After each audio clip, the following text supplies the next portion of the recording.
Ito mga lalab, ayan. Ayan. Ito ang aking lulutuin today. Ayan.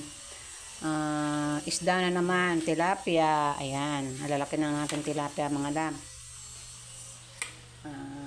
Ayan. Ilalagyan natin sila ng palaman. Ito yung ating pang palaman na merong yung green na bato, sili, ginger, tsaka sibuyas, kamatis. Kahit malang kamatis malab, siyempre kailangan natin sa pagluluto. Kaya bibili tayo, di ba? Ayan. Hindi kumpleto ang lasa kung hindi kumpleto rin yung mga pansahog natin, di ba? Ayan. Ito ang ating ipapalaman doon sa ating 4 na tilapia. Yan, malalaki naman siya mga labo. Kulang-kulang tong 1.5 mga lab. 1.5 kilo. Kasi malalaki siya. Tapos, para may gulay tayo, ito, yung pechay. Ang pechay mga lalab, gigisa ko lang to sa oyster sauce tsaka bawang. Ito lang. Ganun lang ako magluto ng aking gulay na pechay. Ayan. Style, mga lab, chekwa. Di ba yung mga Chinese, mahilig sila sa pagisa-gisa lang. Ganon. Tapos, lagyan lang nagigisa lang sa bawang at oyster sauce. Ayan. Depende sa inyo mga, kung wala kayong oyster sauce, pwede rin wala. Bawang na lang. Ayan. Yan. Ang ating for this video mga lab, ito ang ating lulutuin today. Yan.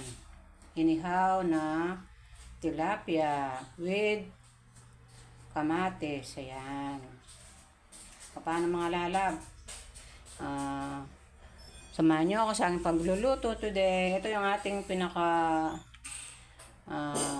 lagyan natin ng konting soy sauce mga lab para yun ang pinakaalat niya. Okay. Paano mga lalab? Diyan muna kayo.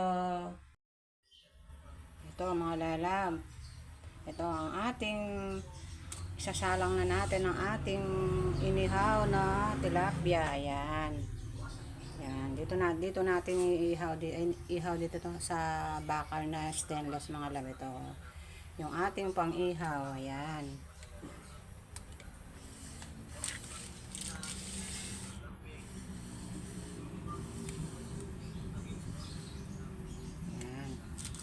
Lalagay natin ngayon mga lalab.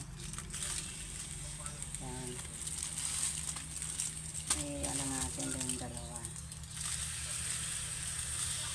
Nilagyan natin ng mga lab para hindi siya madumihan. Ayan. Lagyan natin na siya ng foil para hindi ayan. Ayan. Dito natin siya ihaw. Ayan. Ito yung dalawa. 4 lang yung mga lab. Ayan. So, ayan na lang natin siya hanggang sa maluto. Ayan. Ayan mga lalab.